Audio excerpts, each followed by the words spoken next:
大家好，今天给大家分享一个烫面馒头的做法。这个做法是即将失传的老做法了，不需要提前发面。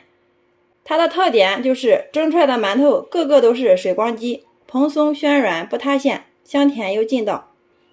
就是不吃菜，空空也能吃上2-3个，特别的省时省力。喜欢的朋友可以跟着视频看一下我是怎么做的吧。首先准备一只漂亮的小碗，往里面加入30度左右的温水100克，加入3克的酵母粉，2克的白糖促进酵母发酵。先用筷子充分的搅拌均匀，放一旁备用。接下来大盆中准备500克的普通面粉，然后往里面加入刚刚烧好的开水200克，边倒边用筷子搅拌，把它们烫成絮状。我们一定要用刚刚烧好的开水给它烫面哦。全部搅成大絮状，我们给它晾至温热。接着把我们化好的酵母水再给它倒进来，全部搅拌至大絮状时，然后下手给它揉成面团。最后我们给它揉成一个软硬适中的面团，看一下，像这样就可以了。刚刚揉好的面团不是很光，然后我们盖上盖子，放在这里给它松弛5分钟。5分钟之后，我们把面团直接给它取出来，面贴上面撒少许的干面粉，把这个面团放上来，继续给它揉，一直给它揉匀揉光。经过松弛过后的面团很容易就揉光了。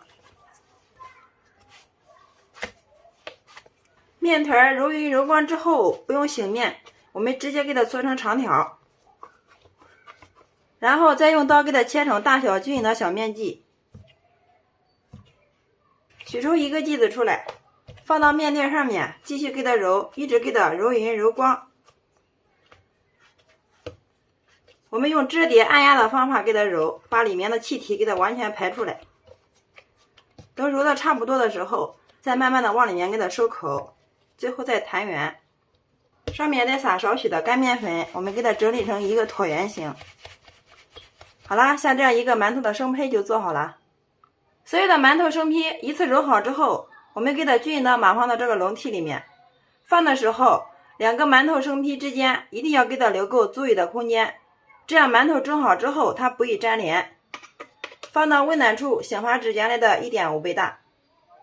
20分钟之后，大家看一下，我们的馒头生坯已经发了，个个都是变得胖乎乎的，并且我们用手摸起来能快速回弹，拿到手上面轻飘飘的，像这样就说明发好了。然后我们给它放回炉中，盖上盖子，设定时间15分钟，好了之后再焖上2分钟，然后点开时，这样可以防止我们的馒头不塌陷不回缩。时间到了之后，我们又焖了2分钟，然后打开看一下。哇，大家看一下，非常的漂亮，个个都是雪白雪白的，像打了水光针一样。用手按一下，特别的蓬松暄软呀，一点都不塌陷也不回缩。好啦，像这样就可以了，我们给它盛出，再均匀的给它摆到镂筐里面，端上桌就可以给家人美美的享用了。拿一个大家看一下，我们这个馒头蒸的是不是非常的漂亮，表皮非常的光滑，像打了水光针一样，不塌陷不回缩。我们掰开来看一下里面，哇，里面的组织非常的细密，特别的蓬松暄软呀，一股浓浓的麦香味扑鼻而来。哇，忍不住了，先来替大家尝一下。